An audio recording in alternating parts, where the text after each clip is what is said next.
La Revolución Francesa, 1789-1799. En este vídeo vamos a hablar sobre sus causas y las etapas. Causas. Entre estas se encuentran las políticas e ideológicas, las sociales y las económicas. Políticas e ideológicas. La Ilustración había dado las bases teóricas para acabar con el absolutismo y la Revolución Americana había demostrado que estas ideas podían llevarse a la práctica. El pueblo francés ya estaba cansado y no confiaba en la clase privilegiada, puesto que ésta era demasiado rica, con demasiados poderes, y poco numerosa, que confrontaba con una mayoría que era demasiado pobre, y que tenía muy pocos derechos sociales. El rey era supuestamente un delegado de Dios, con poder absoluto y hereditario. La nobleza y clero habían perdido poder como consecuencia del absolutismo real y, a pesar de su riqueza, muchos tenían dificultades económicas debido a sus elevados gastos. La burguesía carecía de influencia política y sus actividades económicas se veían obstaculizadas por el mercantilismo. El campesinado se encontraba en situación de subsistencia y agobiado por el impago de impuestos. Los grupos populares urbanos vivían en condiciones míseras. Económicas. El estallido de la revolución se debió a una doble crisis económica.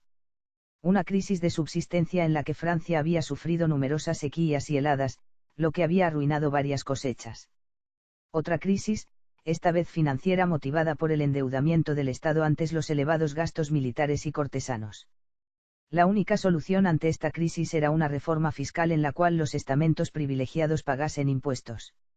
Ante la negativa de los estamentos privilegiados, el rey decide convocar en 1789 los Estados Generales, la institución con competencia para aprobar nuevos impuestos que iba a estar integrada por representantes de los tres estamentos. Su convocatoria marcó el inicio de la Revolución Francesa. Etapas. Los Estados Generales, 1789. Los Estados Generales constituían en la Francia del antiguo régimen una asamblea que convocaban los reyes para tratar asuntos urgentes, como era recabar impuestos extraordinarios. En ellos estaban representados los estamentos feudales divididos en tres brazos, la nobleza, el clero y el resto de los súbditos. Sus representantes eran elegidos mediante asambleas, y cada una de estas aportaba unos documentos denominados cuadernos de quejas, donde se detallaban sus problemas y aspiraciones. El 5 de mayo de 1789 se reunió la asamblea en Versalles, con la pretensión de resolver la crítica situación por la que atravesaba la hacienda francesa. Los diputados se enfrascaron durante largas sesiones en cuestiones de procedimiento. Los del tercer estado reclamaban que las reuniones tuviesen lugar en una misma sala y no por separado, a lo que se oponían los otros dos. Ante la imposibilidad de llegar a acuerdos, los diputados del tercer estado juraron no disolverse hasta redactar una constitución. La Asamblea Constituyente, 1789-1791.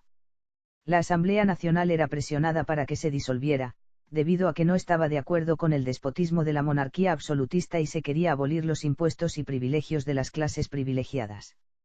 El 20 de junio de 1789 los diputados juraron no hacerlo hasta elaborar una constitución para Francia. Desde el 14 de julio de 1789 la Asamblea Nacional se transformó en Asamblea Constituyente. La Constitución realizó la siguiente labor. Primero, anuló los privilegios feudales y la sociedad estamental. Después declaró los derechos del hombre y del ciudadano, la soberanía nacional, la libertad e igualdad de los hombres. A continuación redactó la Constitución Civil del Clero. Por último promulgó la Constitución de 1791, ley fundamental que organizaba la vida de Francia y se contempló la soberanía nacional, división de poderes y sufragio. Con la Asamblea Nacional, Francia dejó de ser una monarquía absoluta y se organizó como una monarquía de carácter limitado y constitucional. Created using Powtoon.